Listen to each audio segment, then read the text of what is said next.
Radio Network. Coming up, we'll deliver a full recap of today's game, including highlights from the biggest moments. Listen to Craig Stammen's post-game comments. Plus, we'll bring you today's play of the game. From the Padres Radio Network, here's Sam Levitt.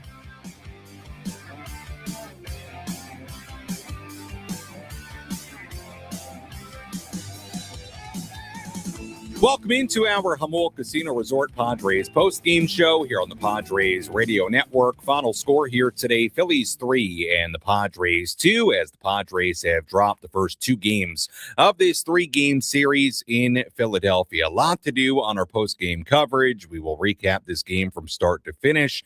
We'll hear from Craig Stammen coming up a little bit later. Full look at the out-of-town scoreboard and much, much more. As always, our post-game coverage here on the Padres Radio Network is brought to you by Jamul Casino Resort. Hey, player, with a top 100 spa, an epic rooftop pool in Lux Hotel Suites, Jamul Casino Resort is the mini vacay you need, the player's place. Well, let's get right into it. Obviously, things are not going particularly well for the Padres right now. They have lost 4 in a row. They have lost 8 of 9. They are now 1-4 on this 6-game road trip. They'll try to avoid a sweep tomorrow at the hands of the Phillies. And the Padres now, how about this, 0-5 against the Phillies.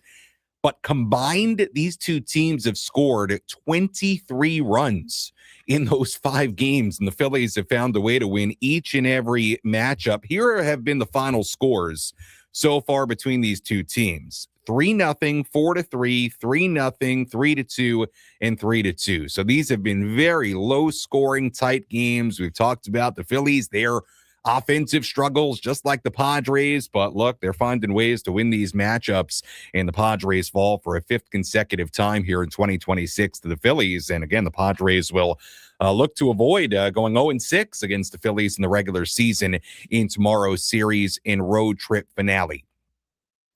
I think on one hand, this game would be easy to write off if you were to just look at it from the perspective of, well, the Padres were facing Christopher Sanchez, who was quite literally on a historic run, came into the game 44 2/3 consecutive scoreless innings, did not allow a run in the month of May, absolutely dominant. And guess what? Here today, he gave you 6 scoreless innings. Padres eventually got to him in the 7th inning to tie the game at 1. And we'll get into Christopher Sanchez, his streak, and sort of the incredible nature of the streak. It would be really easy to sort of just write it off and say, look, you were facing this guy, Christopher Sanchez. He was dominant once again. Fortunately, you were able to break up his consecutive scoreless inning streak. Go get him tomorrow. I don't think you can take that approach with this game for a handful of reasons. Number one, just quite frankly, with what's going on right now and how the Padres are playing, I think it's naturally a little hard to do that. If you were in the midst of a lot of winning baseball and you had a game like tonight against Christopher Sanchez, or even you had a game like tonight and last week against Christopher Sanchez, you're probably saying, look, nobody's hitting this guy. What do you want us to do?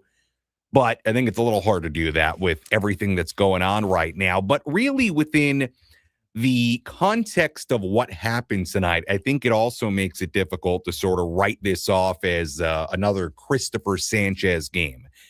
That's because Walker Buehler was really, really good tonight. I mean, I thought that was as dominant as, dare I say, electric as we've seen Walker Buehler in a Padre uniform. I mean, the velo was up. He looked really, really good and got into some trouble in the first inning, then retired 10 in a row, gave up a couple of doubles in the 5th inning. That was it.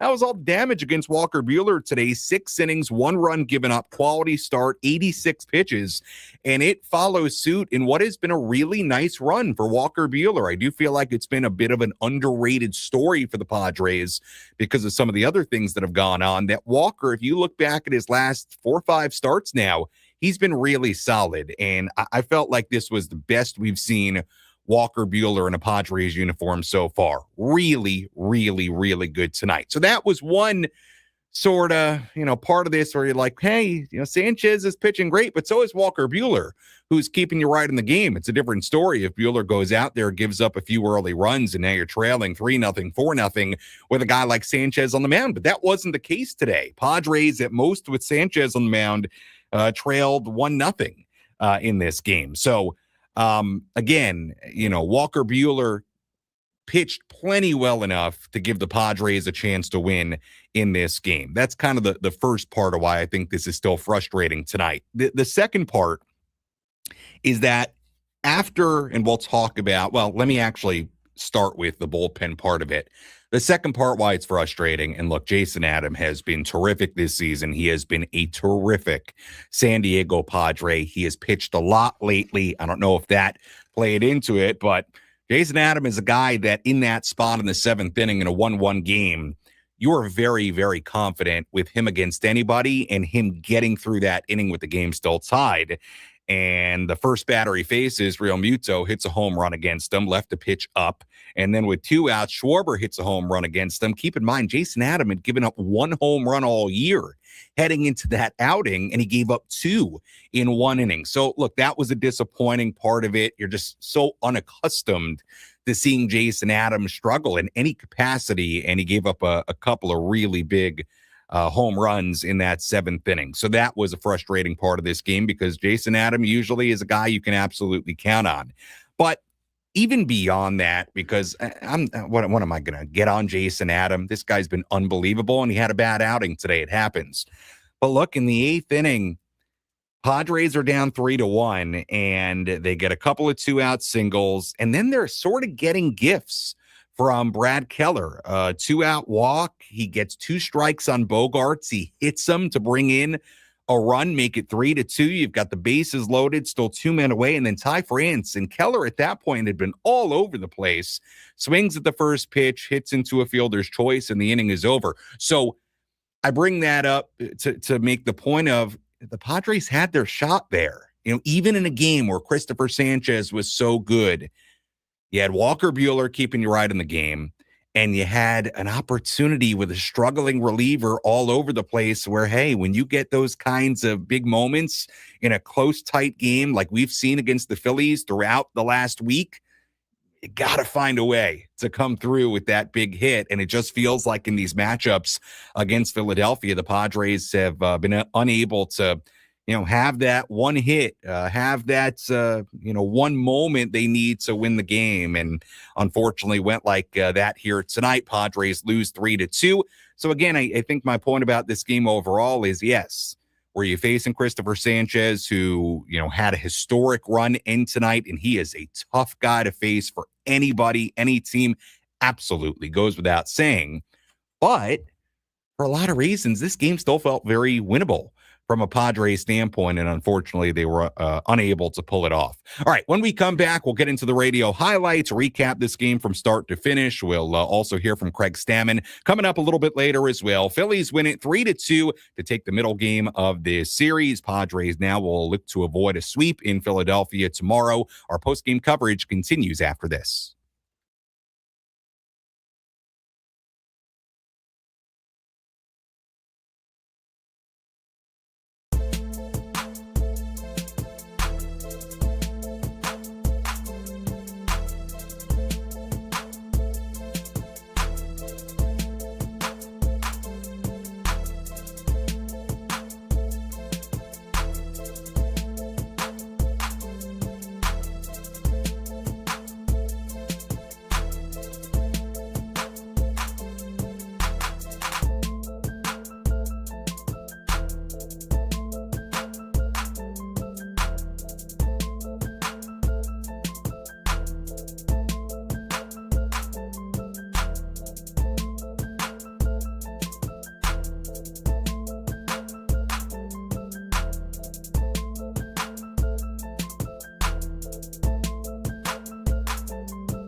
Our Jamul Casino Resort Padres post-game show continues here on the Padres Radio Network. Sam Levitt with you inside our San Diego studios. Final score today, Phillies 3 and the Padres 2 as the Padres drop the middle game of this series in Philadelphia. We'll go back to Citizens Bank Park, hear from Craig Stammen coming up in a little bit. Full look at the out-of-town scoreboard. May squeeze in some of your phone calls coming up later as well at 833-288-0973. But first, let's recap how it went down today in Philly. Which moments determine the outcome of today's game? We'll paint you a picture with our game highlights on the Padres Radio Network. Well, you probably knew all about Sanchez and his 44 2/3 consecutive scoreless innings heading into this game. But how about Walker Buehler? He matched Sanchez early.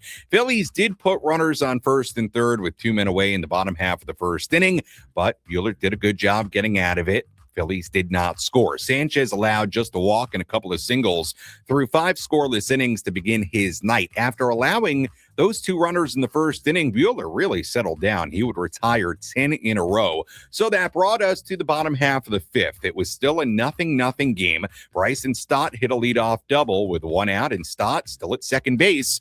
It was Adolis Garcia. Garcia swings, lines it into deep left center field. Long run. Merrill not going to get there. It's over his head. One hops up against the little wall in center field. Stott easily scores from third. It's an RBI double to Adolis Garcia. And the Phillies have the first run of the night. It's 1-0. That was all Buehler allowed in the 5th inning. Sanchez pitched a 1-2-3 top of the 6th. Buehler struck out 2 in a scoreless bottom half of the inning. Padres still trailed 1-0. Going to the 7th, Sanchez got the first 2 outs, but then Ty France hit a double down the left field line. That brought up Jackson Merrill. Next pitch hit hard through the left side and a base hit. France is rounding third on his way. Marsh's throw to the plate will not be in time. The Padres have tied the game and the streak is over. Christopher Sanchez getting a standing ovation in Philadelphia where well-deserved. His scoreless inning streak snapped at 50 2/3 innings, the 5th longest scoreless inning streak in Major League history and the longest ever by a left-handed pitcher. Really remarkable, but Padres got to him. Sanchez would get through the inning with the game still tied at 1. Buehler was done after 6 innings. Jason Adam entered for the bottom half of the 7th. The Phillies catcher, JT Realmuto, led off. 2-2. Adam delivers. Realmuto swings, hits it in the air, deep to left center. Sheets is back at the wall, looking up. It's going to go. Long home run to left center field for JT Realmuto.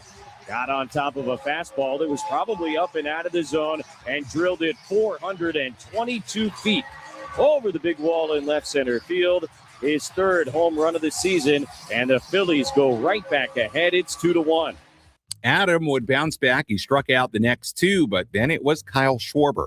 The pitch on the way. Schwarber sends it in the air, high and deep to right center field. Bowen is back at the wall. He will watch, and it will go. Kyle Schwarber with his league-leading 23rd home run of the season. For the Phillies, it's their 2nd of the inning, and it's now 3-1. Adam had allowed just 1 home run this season. Entering the inning, he allowed 2 in the 7th alone. Phillies led 3-1. Sanchez was done after 7. Phillies went to right-hander Brad Keller. Padres rallied. Fernando Tatis Jr. hit a 1-out single. Miguel Andujar followed with another. Tatis went to third base. Gavin Sheets drew a 2-out walk to load the bases. Keller then got 2 strikes on Xander Bogaerts, but he hit him with a pitch that forced home a run. It was 3-2. So the Padres had a golden opportunity. Bases loaded, 2 outs, trailing by a run.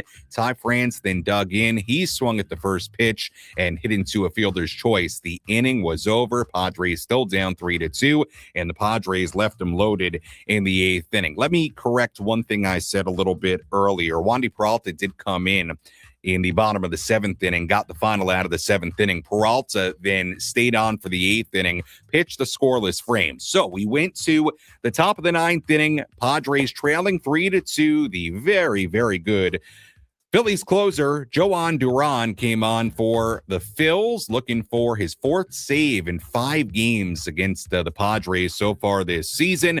Duran got a line out to right field by Jackson Merrill. Bryce Johnson pinch hit for Jace Bowen. He struck out. And then Samad Taylor making his Padres debut. He had pinch hit earlier in the game.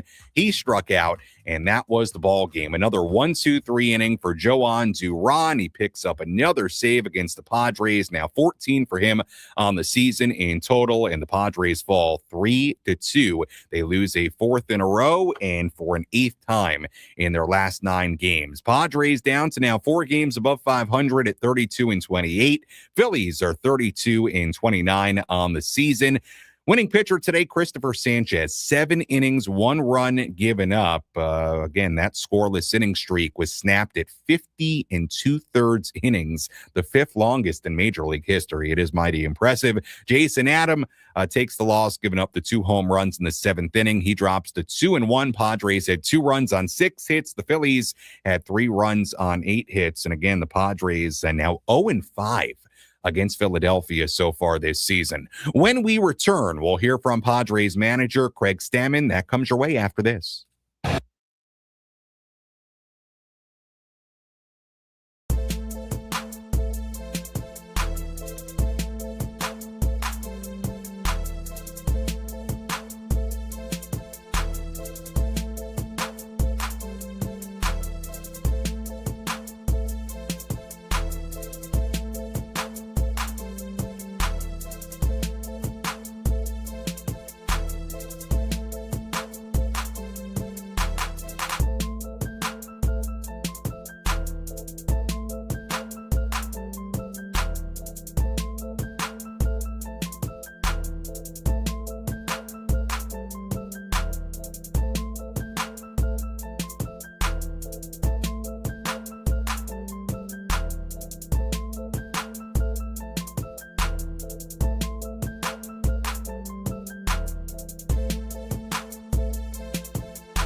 Our Jamul Casino Resort Padres postgame show continues here on the Padres Radio Network. Sam Levitt with you inside our San Diego studios. Final score again here today, Phillies 3 and the Padres 2. Not going particularly well for the Pods right now, who have lost 4 in a row in 8 of their last 9.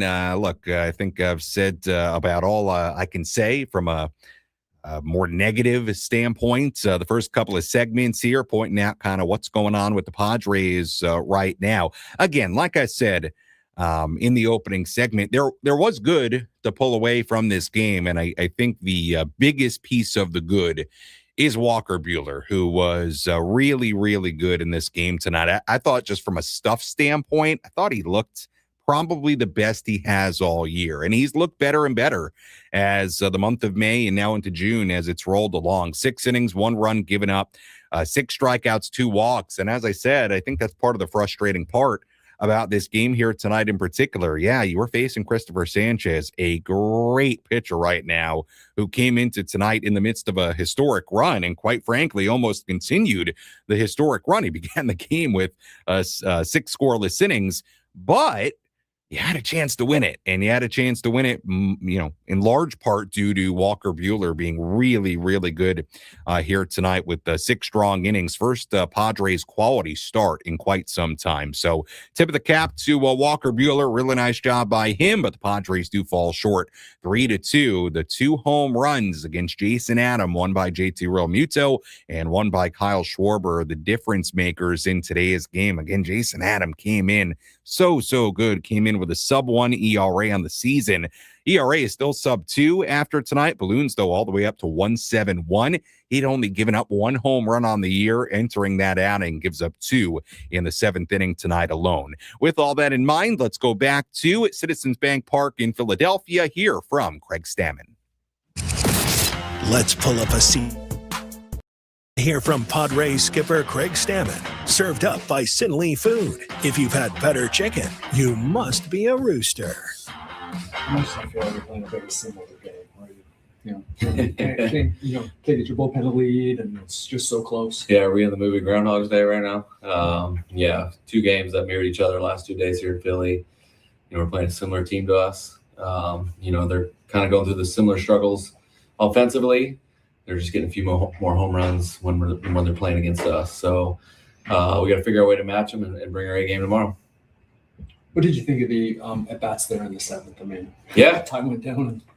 Yeah, best pitcher in baseball right now, and we figure out a way to piece together a run with 2 outs. Ty, great at-bats all day today, great at-bats all season, just keeps it going. And then Jackson, we're starting to see that oppo swing come back a little bit, which is a sight for sore eyes, and he's starting to swing the bat pretty good. So big hit for him, big hit for Ty, score a run, and got the game to where we were tied and thought we had a chance. And you know what? A couple solo home runs, that's what happens.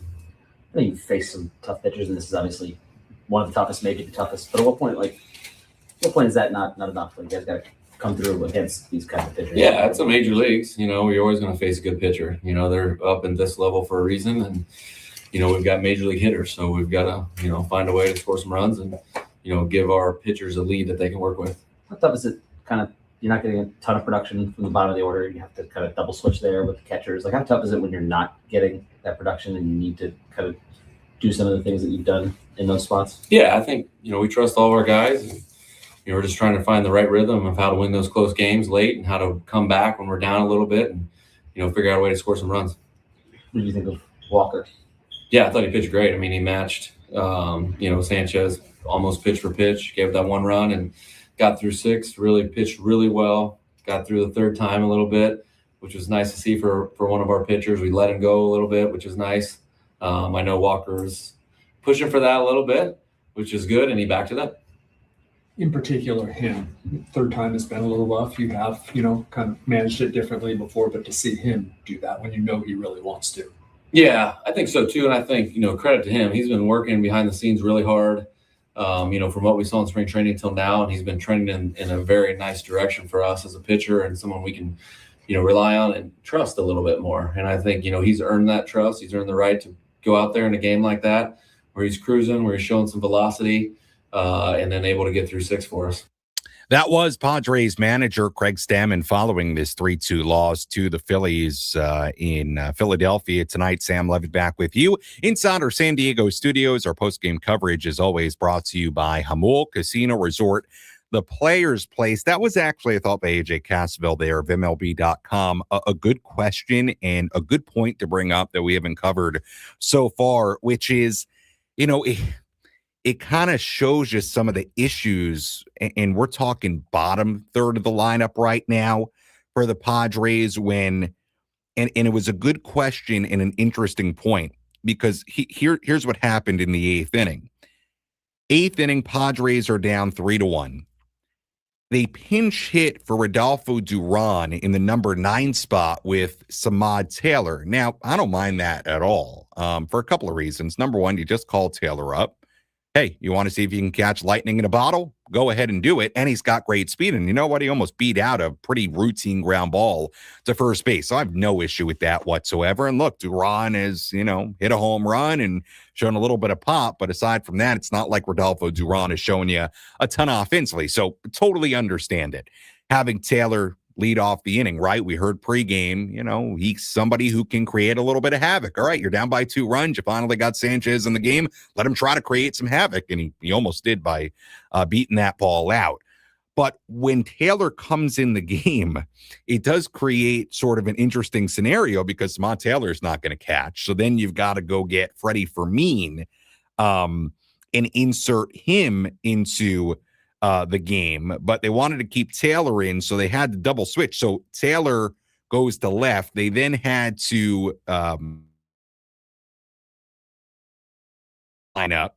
So, hypothetically, if the Padres would have tied this game, you actually would have had a situation where Freddie Fermin was hitting behind Manny Machado. I mean, let's say the Padres get a run off Duran, and I don't know, later in that inning or in extra innings, now you've got Fermin in that spot instead of Sheets. So again, it just sort of illustrates like the creativity you're now going through just to create some sort of advantage in a specific spot. So that was a good point and a good question there. Just a little bit weird with how that played out with them having to insert Fermin into the Sheets spot in the lineup. But obviously, when you pinch it for Duran, you've got to replace Taylor and, or I should say, when you pinch hit Duran, Taylor's not going to catch. So, and you're looking at the rest of the infield. Well, France is at first, Tatis at second, Bogarts at third, Machado, Bogarts at short, Machado at third. Just an interesting scenario there. I thought brought up a good point. It is kind of fascinating, right? Like you think about these games against the Phillies. I said this earlier. Padres have not won a game against Philadelphia. These two teams have combined for 23 runs total between them in the 5 games. That's it. And the Phillies have won all of them. And what's sort of like crazy from the Phillies standpoint as well, do you realize the Phillies have not scored more than 4 runs in their last 13 games? Let me repeat that with some of the names they have in their lineup. They have not scored more than 4 runs in their last 13 games, including tonight. And somehow, miraculously, they're actually 7-6 in those games. So, look, it does speak to this Philly pitching staff is good. I mean, their starters between Sanchez and Wheeler and Lizardo and Nola's been better, obviously. I mean, they can pitch and they've got a pretty good bullpen too. So they start hitting, they're going to be a really dangerous team. But look, it's frustrating these games against the Phillies in particular. I read off the final scores earlier: 3-0, 4-3, 3-0, 3-2, 3-2. I mean, these are winnable low-scoring games, but unfortunately, the Padres have been on the losing side of them each of the 5 meetings between these two teams so far. So frustrating here tonight. Padres offense unable to get it going against Christopher Sanchez. Thought it was a fair question there as well about, the idea of, hey, at some point, you've got to start hitting even guys like Christopher Sanchez. And, look, again, had the Padres been in a different spot in this part of the calendar, I do think you would, let's say the Padres are playing super well right now. You could totally write off these 2 games against Sanchez. And I don't think anybody would blink an eye. You could write them off and say, Padres are playing great baseball. A couple of games last week, they ran into Sanchez. Nobody's hitting him, whatever. It's really hard to do that, though, based on what's going on wins and losses wise and what's going on with this offense where, it's hard to sort of turn the other way on a game like this because you're like, hey, it's not like the Padres are hammering other starters that are not named Christopher Sanchez. So unfortunately, that's the way it's going right now as the Padres fall 3-2. When we come back, we'll get into our daily awards. If you want to squeeze a phone call in, 833-288-0973. Phone number to call. Final here today, Phillies 3, Padres 2. Back after this.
Our Jamul Casino Resort Padres post-game show continues here on the Padres Radio Network. Sam Levitt with you inside our San Diego studios. Final score here tonight, Phillies 3, Padres 2. Phillies will try to sweep this series from the Padres tomorrow, bright and early tomorrow, by the way, 10:05 a.m. First pitch. Our pregame coverage will begin at 9:05. As always, our postgame coverage brought to you by Jamul Casino Resort. Hey, player, the rooftop pool's open. Day passes are available, and the spa is calling your name. Jamul Casino Resort, the player's place. Phone number to call if you want to get involved, 833-288-0973. Again, 833-288-0973. I don't promise to have the answers for you, but here to hear you if you want to get involved on our post-game coverage on this early Wednesday evening. Let's tell you about today's relief pitcher of the game. Which pitcher entered the game and slammed the door shut? This is today's relief pitcher of the game, brought to you by San Diego criminal defense attorney David P. Shapiro. We help good people regain control of their future when charged with a crime. Learn more at davidpshapirolaw.com. Relief pitcher of the game here tonight. We'll stay on the Padres side of things because we can, and we'll give it to Wandy Peralta, who did go an inning and a third scoreless in this game, came in the seventh inning. That was after Adam had given up the 2 home runs. Trey Turner reached on a single, and then the left-handed hitting Bryce Harper was coming up. So Craig Stammen went to Peralta, got a ground out from Harper. That was the inning. Then Peralta gave up a leadoff single to Marsh in the 8th, quickly erased it on a double play ball from Bohm, and got Stott to ground out. So look, inning and a third scoreless for Peralta, and Padres were down by 2 in the 7th inning. They were down by 1 in the 8th inning. So if the Padres came back to win this game, you're looking at those big 4 outs by Wandy Peralta tonight as outs that kept this game where it was and gave the Padres a chance to win it. Offense unable to ultimately tie it, win this ball game, but relief pitcher of the game is Wandy Peralta, inning and a third scoreless. And tell you what, Wandy's got a 2.60 ERA on the year. He's been pretty good for this team out of the bullpen. Let's take a look at the Padres' heart of the order. Let's take the pulse of the Padres and check in on the Heart of the Order, presented by Palomar Health, the official healthcare provider of 97.3 The Fan. Palomar Health, leading with heart for every patient. Palomar Health is reimagining healthcare.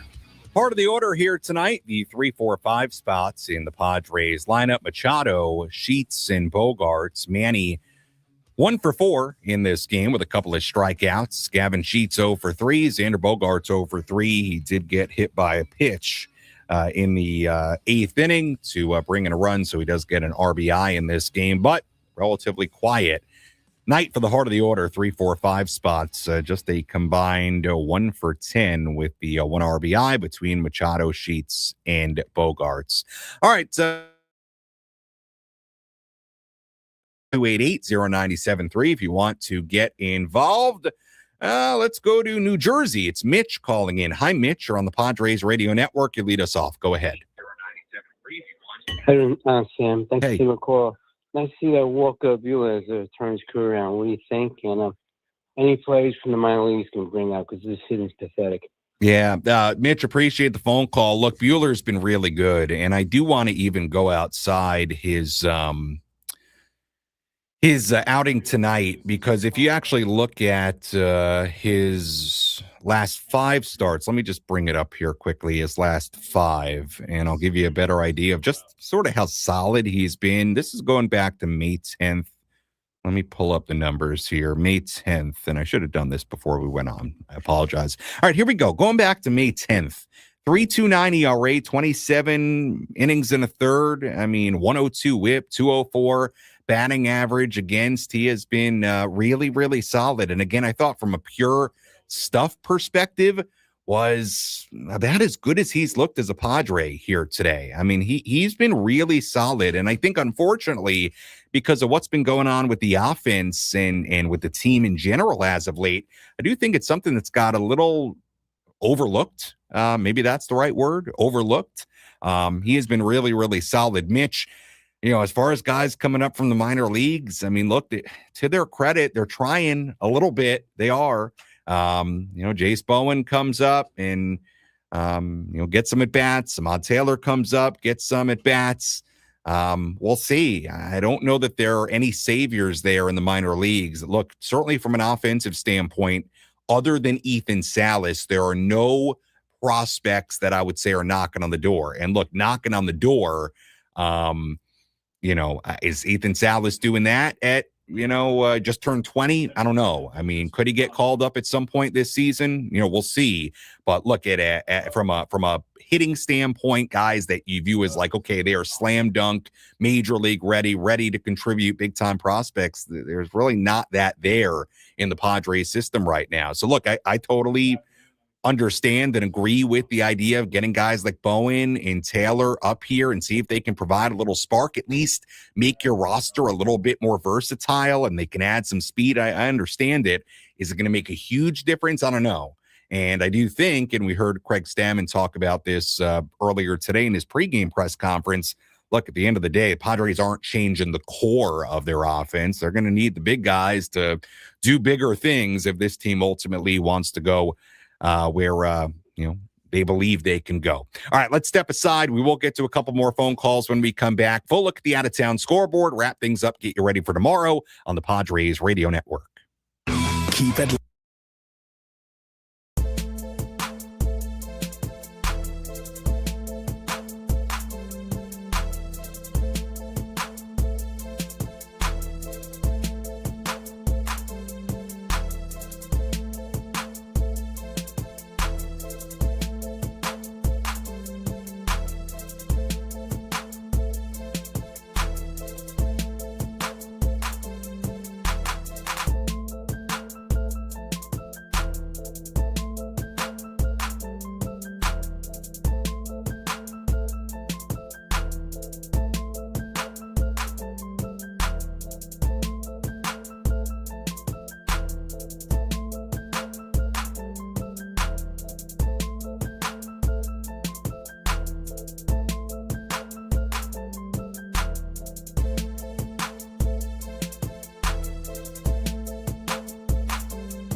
Our Jamul Casino Resort Padres post-game show continues here on the Padres Radio Network. Final score today, Phillies 3 and the Padres 2. Sam Levitt with you inside our San Diego studios. We'll talk about tomorrow's series and road trip finale coming up in just a bit. Take a full look at the out-of-town scoreboard, and we will put a bow on this 3-2 defeat for the Padres here tonight. Not going particularly well for the Padres right now. They've lost 4 in a row and 8 of their last 9. Padres also will try to avoid going 0-6 against the Phillies in the regular season in the series finale tomorrow. All right, let's squeeze a couple of quick phone calls in before we head out for the evening. Let's go to Dave in Temecula. Hi, Dave.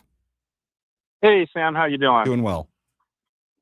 Yeah, just to me, they're not going well, and it seems like we're just making a lot of silly decisions, leaving challenges on the table in the ninth inning yesterday.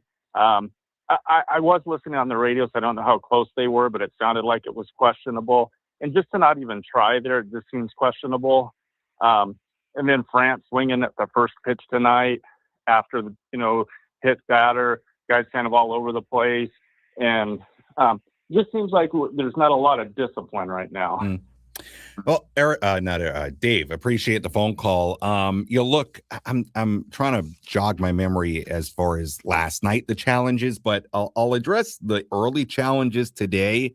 This I don't think ended up playing a huge part in the game, but it didn't feel great today when the Padres, by the time the first inning was over, they had lost their replay challenge as a team, and they had already lost an ABS challenge against Christopher Sanchez, of all people. It felt like two very early challenges. Now, that play with Andujar at first base, I understand why they challenged it, because I think in real time and as they're quickly looking at it, I think he was probably safe, but that was one of those scenarios where it was probably calling the field is going to stand. We've seen this a lot.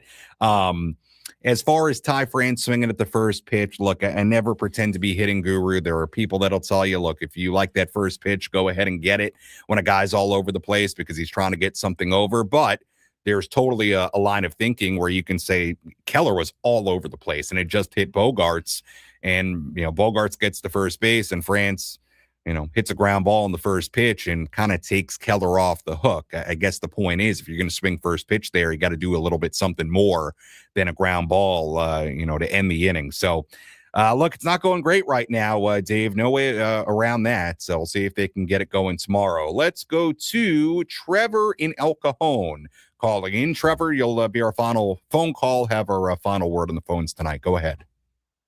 Thank you so much, Sam. Love you, bro. Yep. Hey, shout out to the Levitators. And this is what I want to say. I thought we are seeing Jackson Merrill and Manny Machado starting to turn it around, getting back in the groove, not pulling off pitches, going at pitches. And I think Walker Buehler pitched us a gem for us today. And thank you for taking my call. Yeah, Trevor, appreciate the phone call. Walker was great, and I don't want that to get lost in the shuffle of this game. I do think it's actually a pretty big development that this guy has been really good lately. And today, again, from a stuff standpoint, I thought he looked as good as he has as a Padre, what he was doing to that lineup today.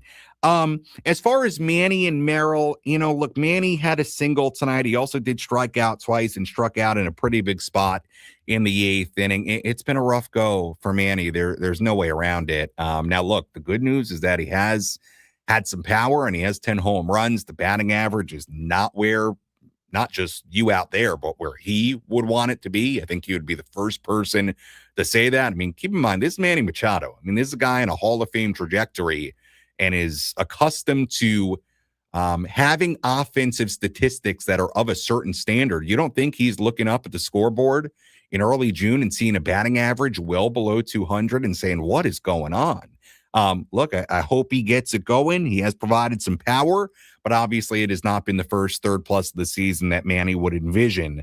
With Merrill, I do agree with you. To me, and I thought Craig made the point in the post game, Jackson seems to be going to the opposite field a little bit more. That was a good example. Lefty on lefty, Christopher Sanchez in that seventh inning. How is the kind of swing that we saw from Jackson a lot in his rookie season? And when he's been at his best, he's been a guy that sprays it around with power. I mean, Jackson could hit it out to left field. And, what always stood out about that rookie year was a lot of things, but the hit tool, right? Just going the other way and a bat to ball guy. If you can see Jackson getting back to a little bit more of that, I think it's a really good sign. And it does feel like as of late, he's doing that a little bit more. So, hey, Trevor, hopefully it's a sign of things to come. I think right now offensively, you're trying to just pull away things that seem to be positives, and hopefully those positives turn into more runs collectively for the Padres moving forward. Let's take a full look at the out-of-town scoreboard. Let's take a trip around the bigs to highlight the scores that matter most with our out-of-town scoreboard. Presented by Jensen Premium Beef Patties. Always a hit for grilling. Out-of-town scoreboard tonight. The Braves beat the Blue Jays 7-3 in Atlanta. Mauricio Dubon, Ozzie Albies both hit 3-run home runs in that game. For Atlanta, the Royals beat the Reds 5-2 in Cincinnati. Guardians beat the Yankees 5-4 in New York. Red Sox beat the Orioles 8-1 at Fenway. The Mets beat the Mariners 7-1 in Seattle. White Sox blanked the Twins 8-0 in Minnesota. Tigers beat the Rays 7-2 earlier today in Tampa Bay. Tigers sweeping that 3-game series from Tampa. Marlins beating the Nationals 4-1 in D.C. We've got a handful of games going on right now. Giants ahead of the Brewers 1-0 in Milwaukee in the 9th inning. Cardinals lead the Rangers 5-1 in St. Louis in the 7th. The Cubs lead the A's 4-2 in Chicago in the 7th. Pirates 4, Astros 2 in the 5th inning in Houston. Rockies and the Angels are scoreless in Anaheim in the 2nd. Dodgers and the D-backs in the 2nd in Arizona. They are scoreless there. Quick look at the out-of-town scoreboard on this Wednesday evening. Final score in Philadelphia tonight, Phillies 3, Padres 2. Let's hear today's play of the game. One bounce, one hit, one pitch can be the difference between victory and defeat. What was the most important play in today's game? This is today's play of the game. Presented by Bill Howe Plumbing, Heating and Air, Restoration and Flood. We know how. 2-2. Adam delivers. Real Muto swings, hits it in the air, deep to left center. Sheets is back at the wall, looking up. It's going to go. Long home run to left center field for JT Real Muto. Got on top of a fastball that was probably up and out of the zone and drilled it 422 feet over the big wall in left center field. His 3rd home run of the season, and the Phillies go right back ahead. It's 2-1. Now, let's take your pick with play of the game here tonight. Unfortunately, look, it's not giving me any great pleasure to keep having to pick opposing plays for play of the game, but that's the way it's going right now. Look, it was either going to be the Real Muto home run or the Schwarber home run. I picked Real Muto because, you know what? Padres had just tied the game at 1, and then Adam goes out, and Jason Adams been fantastic. And the first batter he faces is Real Muto, gives up the home run. It was just sort of a gut punch, right? You had worked so hard to finally get a run against Sanchez and tie the game. And look, I do, and I still will maintain this. Anytime the Padres are tied or leading late, I think it always swings in their favor because of what their bullpen is. So to see Jason Adam go out there and give up the home run to Real Muto, I think was kind of a gut punch. And then he gives up another, the Schwarber, that ends up being the game deciding run. But Real Muto, that was a big swing for him, big swing by Schwarber, and the Phillies win it by a final score of 3-2. All right, taking a look ahead to tomorrow. We're on the air bright and early. I apologize to the tier 1s out there. We will be cutting into your Ben and Woods time tomorrow morning. First pitch at 10:05 a.m. Here on the West Coast from Philadelphia. We'll be on the air with our pregame coverage at 9:05 a.m. On the mound for the Padres tomorrow, right-hander Lucas Giolito. And on the mound for the Phillies, right-hander Zach Wheeler in the final game of this 3-game series and this 6-game road trip. As always, if you missed any portion of our post-game coverage, you can go back and listen to all of it on the Inside San Diego Baseball podcast, available on the Odyssey app or wherever you find your podcasts. You can also go back on the 97.3 The Fan YouTube channel and watch any portion of our post-game coverage there as well. Taking a look at the final totals here today for the Phillies. 3 runs, 8 hits, no errors. They left on 6. For the Padres, 2 runs, 6 hits, no errors. They left on 7. Winning pitcher, Christopher Sanchez, who improves to 7-2. Losing pitcher, Jason Adam, who drops to 2-1. Save goes to Joan Duran, his 14th of the season. Time of game, 2 hours and 15 minutes, and the crowd at Citizens Bank Park in Philadelphia, Pennsylvania, 40,453. Once again, first pitch tomorrow morning at 10:05 a.m. Our pregame coverage will begin at 9:05. Until then, for our great studio coordinator, Kyle Ovenshire, I'm Sam Levitt saying so long and good night from inside our San Diego studios. Again, the final score today, the Philadelphia Phillies 3 and the San Diego Padres 2. We'll talk to you bright and early tomorrow morning on the Padres Radio Network. Have a great rest of your evening.